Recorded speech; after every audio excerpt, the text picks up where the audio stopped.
여러분, 살다 보면 이런 생각 들 때 있지 않으세요? 아니, 왜 나쁜 일은 꼭 나한테만 계속 생기는 것 같지? 하고요. 유독 나에게만 반복되는 불운처럼 느껴질 때가 있죠. 오늘은요, 바로 그 반복되는 고난을 벌이 아니라 성장의 기회로 바라보는 완전히 새로운 시각에 대해 이야기해 보려고 합니다. 오늘 우리가 나눌 이야기는 바로 한 사람의 이 진솔한 질문에서부터 시작돼요. 저는 8살 때 교통사고를 당한 이후로 크고 작은 사고를 계속 겪고 있습니다. 이게 과연 그냥 운이 나빠서 그런 걸까요? 아니면 우리가 뭔가 중요한 걸 놓치고 있는 걸까요? 그래서 오늘 우리는 이 질문에서 출발해서 먼저 반복되는 사고의 본질이 뭔지 파헤쳐 볼 겁니다. 그리고 그 불운을 숙제라는 새로운 관점으로 바꿔보고 또 왜 하필 나한테 이런 일이 생기는지 끌어당김의 법칙으로 살펴볼 거예요. 그리고 마지막으로 이 모든 고난 속에 숨겨진 진짜 목적이 뭔지 한번 알아보겠습니다. 자, 그럼 첫 번째 이야기부터 바로 시작해 볼까요? 첫 번째, 사고로 가득한 삶입니다.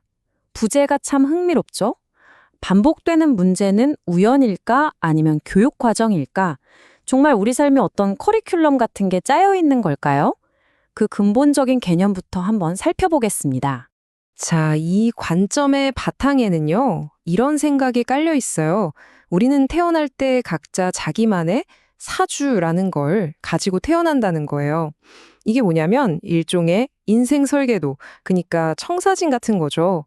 그리고 이 설계도 안에는 우리가 이번 생에서 꼭 배우고 넘어가야 할 뭐랄까 필수 과목 같은 공부거리가 딱 정해져 있다는 겁니다. 바로 이 지정에서 정말 중요한 생각의 전환이 필요합니다.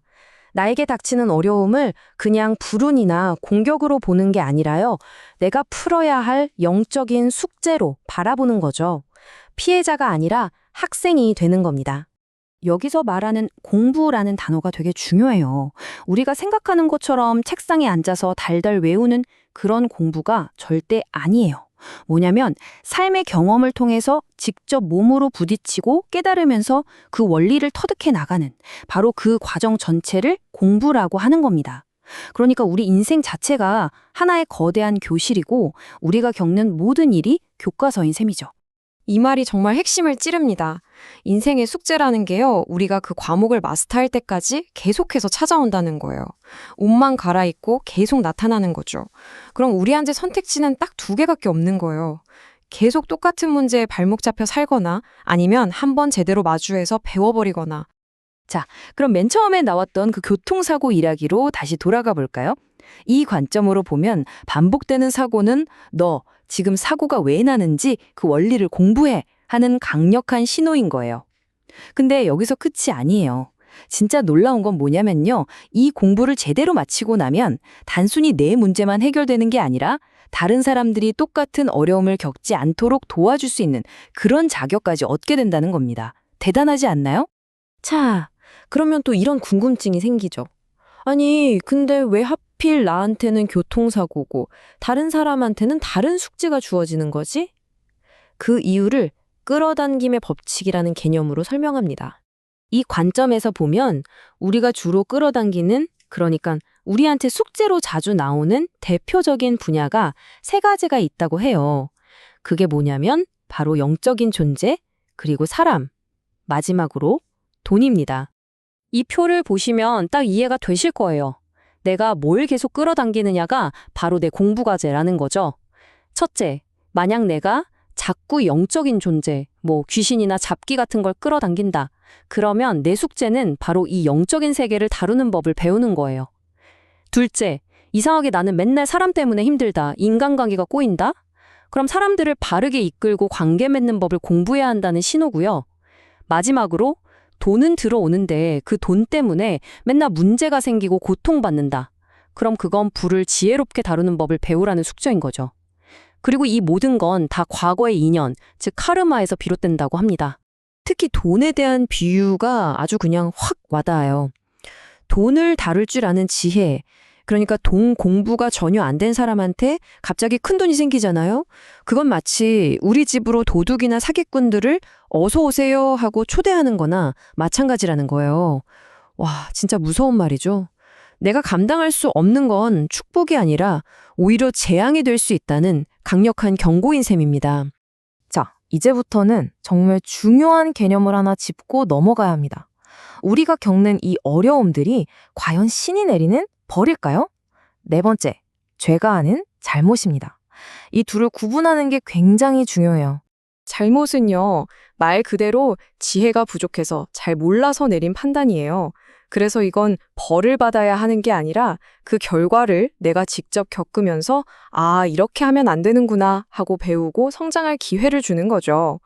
근데 자범죄는요, 보통 종교 같은 데서 말하는 개념이죠. 신의 벌을 받아야 하는 나쁜 짓. 그래서 이걸 해결하려면 뭐 기도나 헌금 같은 어떤 외부적인 행위를 해야 한다고 말하잖아요. 바로 이 지점을 비판하는 겁니다. 모든 건 남이 해결해 주는 게 아니라 내가 직접 겪고 깨달아야 진짜 내 것이 된다는 거죠. 그럼 진짜 죄라는 건 뭘까요? 딱 하나 있다고 말합니다. 바로 원죄. 근데 이것도 우리가 아는 그 원죄랑 개념이 좀 달라요. 어떤 특정 행동을 말하는 게 아니고요. 우리 영혼이 태어날 때부터 가지고 있는 탁한 기운 그 자체를 의미해요. 그리고 우리 인생의 궁극적인 목표는 바로 이 공부라는 과정을 통해서 내 영혼의 탁한 기운을 맑게 닦아나가는 데 있다는 겁니다. 그러니까 이 관점에서 보면요. 내가 지금 겪고 있는 이 어려움은 누가 나를 벌주려고 하는 게 아니에요. 그냥 과거에 내가 지혜가 없어서 했던 어떤 잘못이 만들어낸 자연스러운 결과일 뿐이라는 거죠. 그 어려운 과정을 겪는 것 자체가 빚을 갚는 과정이고 동시에 배우는 과정인 거예요. 처벌이 아니라 결과인 거죠. 자, 이제 거의 다 왔습니다. 이 모든 조각들을 한번 하나로 맞춰볼게요. 그렇다면 이 고통스럽기만 한 공부와 실현의 진짜 목적, 그 끝에는 대체 뭐가 있는 걸까요? 우리가 성장하는 길은 보통 이 4단계를 거친다고 해요. 첫 번째, 내 카르마에 따라서 나만의 숙제가 딱 나타납니다. 두 번째, 우리는 그 시련을 겪으면서 그 원리를 완전히 마스터하게 되죠. 세 번째, 그 과정에서 지혜를 얻고 내 영혼의 탁한 기운은 맑게 정화돼요. 그리고 마지막, 가장 중요한 네 번째 단계. 우리는 바로 그 문제에 있어서만큼은 전문가가 돼서 과거의 나처럼 힘들어하는 다른 사람들을 도와주는 일종의 등대 같은 존재가 된다는 겁니다. 이 모든 원리를 한마디로 압축하는 속담이 있죠. 콩 심은 데 콩 난다. 너무나 당연한 말 같지만 이게 바로 우주의 근본 법칙이라는 거예요. 내가 뿌린 씨앗은 그게 좋은 것이든 나쁜 것이든 결국 내가 거두게 한다는 것.